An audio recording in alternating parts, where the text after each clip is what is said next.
Hi, my name is Radivia Brigham, and I'm the CEO and founder of Propose-A-Bid. And in today's topic, we are going to talk about where CapEx failure appears and where it actually begins. So when a renovation goes wrong, we typically know exactly where to point. It's the contractor, the schedule, the execution phase.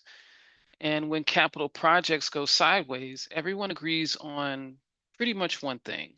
Something must have gone wrong during construction, or the rehab, or the renovation, or the project repair. Costs seem to move, timelines slipped, and there's those change orders that always seem to show up. That conclusion feels obvious, right? Because it's the only part of the process you can still see. But visibility is not the same thing as causality. Construction is the most visible phase of a project, but it is rarely the phase where the outcome was actually shaped. So, this video is about a simple structural reality. Capital expenditure failures is almost always attributed to the last visible phase, not the true point of origin. So, in most capital projects, construction, rehab, remodel is where consequences appear. That's not where numbers move, where the friction shows up and where people feel the actual impact. Because of that, the construction becomes the natural place to locate failure, not because it caused the problem, because it is where the problem becomes undeniable. So let me take a moment here. On this left side, I'm going to write decisions. Make sure I spelled it right.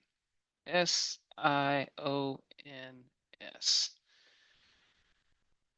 And on the right side, I'm going to write construction.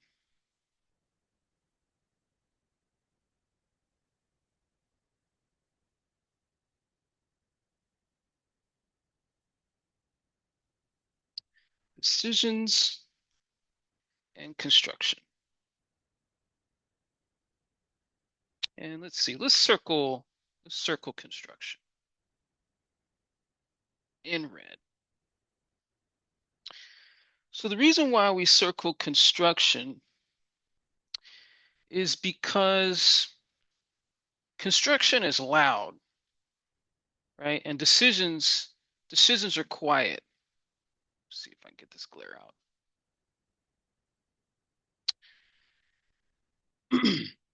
But construction doesn't set conditions, right? Construction enforces conditions.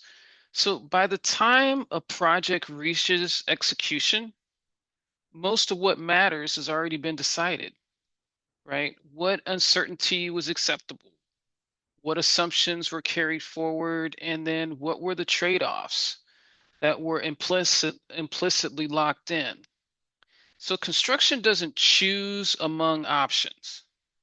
It operates inside the boundaries that already exists, right? So let's see. Let's do this. So what lives in decisions? Assumptions. Hey, I'm sure I'm spelling it right. Assumptions, trade-offs, trade,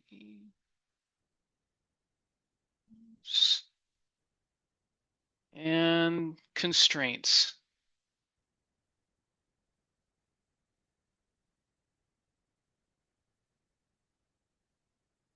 Assumptions, trade-off, and constraints. And then what typically lives in the construction side?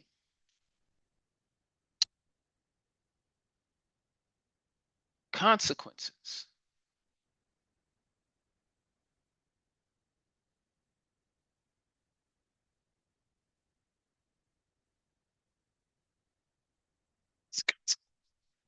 Okay.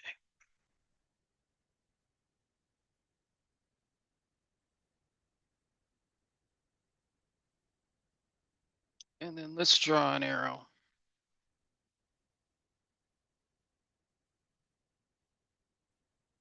Decision to consequences.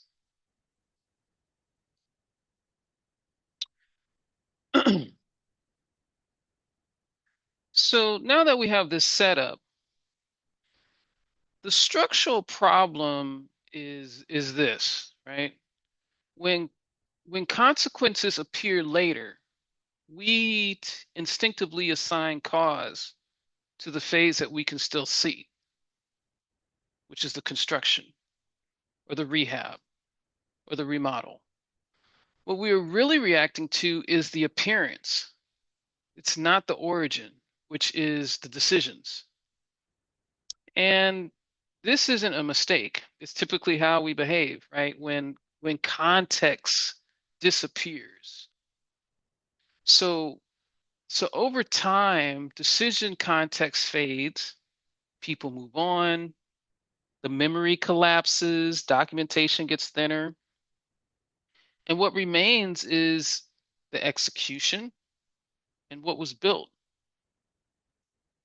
So when failure is discussed, the conversation starts with where visibility still exists, not where the conditions were set, right? And so let's see. So if we remove the assumptions and we remove the trade-offs, because memory, institutional memory is short, fleeting, and thin, and we remove the decisions,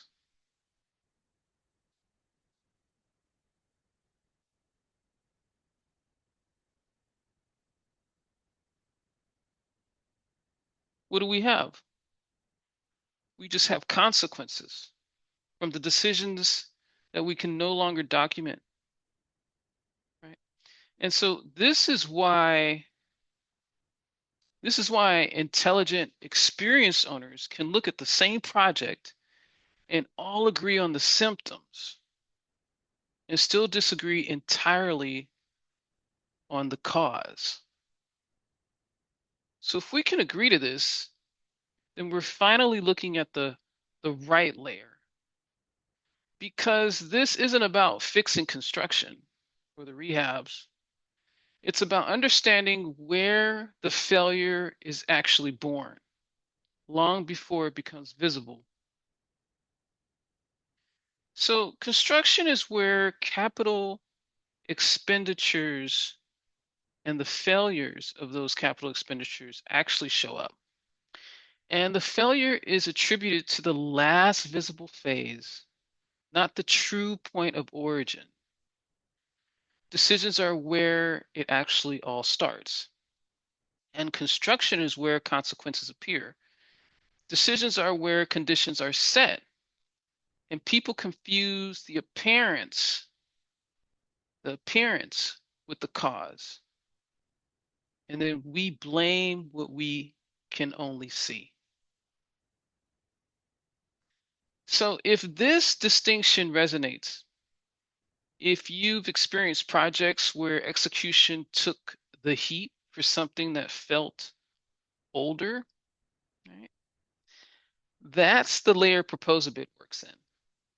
We work at the decision stage before the commitments are set, not construction, not vendor performance, the decision layer before commitments are set in stone. So if this is relevant to you, you can reach out to me, Rodivia at proposabid.com. You can check out the website, proposabid.com. I'm on LinkedIn. And if not, that's fine too. But once you see where failure originates, it's hard to unsee.